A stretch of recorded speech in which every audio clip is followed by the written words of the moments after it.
It's an exciting episode today because we're going to be showing you our new Suspension Secrets development car.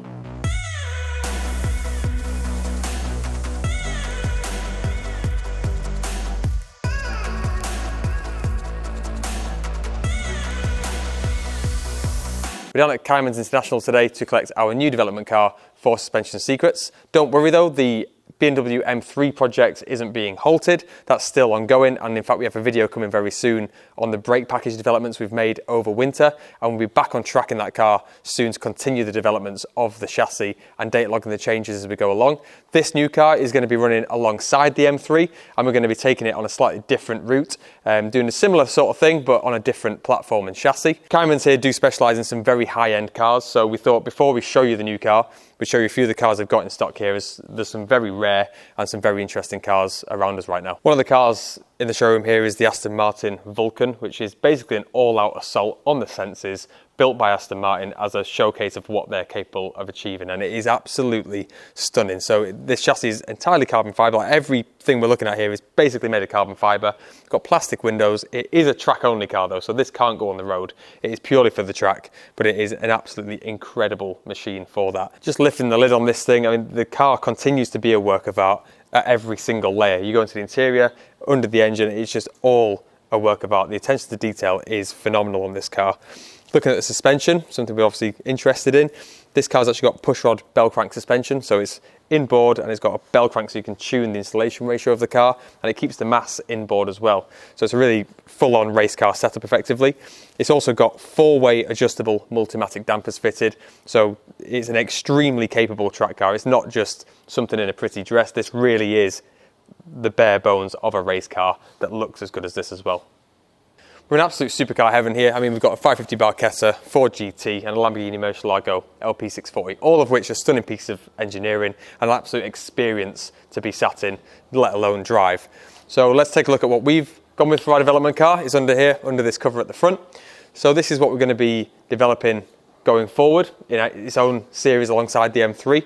Some differences between this and the BMW is this car is mid-engined. It's got some aero on it with the rear wing, you probably see just under the cover there, and it's naturally aspirated as opposed to the twin turbocharged of the BMW engine. So a few subtle differences which probably help to get towards guessing what this is. So I guess now's the time. Let's get this cover off and let's show you what we've got.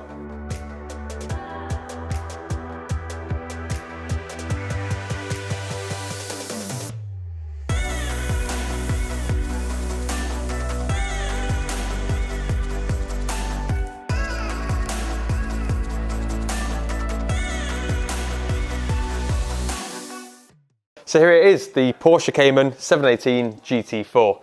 So we went for the 718 with a 4-litre engine and 414 brake horsepower, so it's got a bit more gusto out on track. We have chosen this car to run alongside the BMW as this represents another large portion of our product range and our market that we work within and we set up a lot. So we've got a lot of experience with the Porsche chassis, and we do a lot of work on track with the 911s, especially in the recent videos of the 992 3RS and previously on the 991 3RS. And we've done a lot of work with the Cayman off camera. So we've done a lot of articles on these cars, a lot online with this car, and we've done a lot of products for these cars and got them handling really well. So we thought we'll get our own and we'll showcase all of those upgrades and tweaks that you can make, and we'll show you exactly what the effect is over the chassis and how well they work and how good this car really is.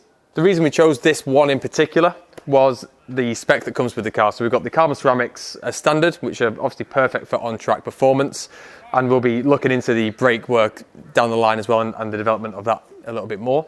It's also got a manual gearbox, which I'm a personal fan of the manual gearbox and the driving experience. So we know it's slightly slower than PDK out on track, but for me it's about the feel as well as the speed. So it's the experience of the drive as well and the feedback from the handling, and that manual gearbox gives that added level of engagement similar to the M3. So that was a must for us to have that manual gearbox in here. It's also got the 918 bucket seats. So some cars come with like the GT line seats, which are more of a comfort seat. These have the 918 carbon bucket seats. So when we're out on track in this car, we're going to be held in, we're not going to be falling out the seat. So it makes it a much more suitable car to be taken on track and pushing hard. As we mentioned before, we're still going to be doing the series with the M3, and we've got a video coming soon on the updates we've been making over the winter to this car in particular. And we're still going to be doing the suspension updates incrementally and data logging the difference. With the Porsche, obviously it's a very different chassis to the M3, so both are still rear-wheel drive and technically sports car category, but the main difference between the GT4 and the M3 is that the GT4 is mid-engine, so the engine is right in the middle of the car, which gives ultimately a slightly better weight distribution, theoretically, with the engine being in the centre of the wheelbase.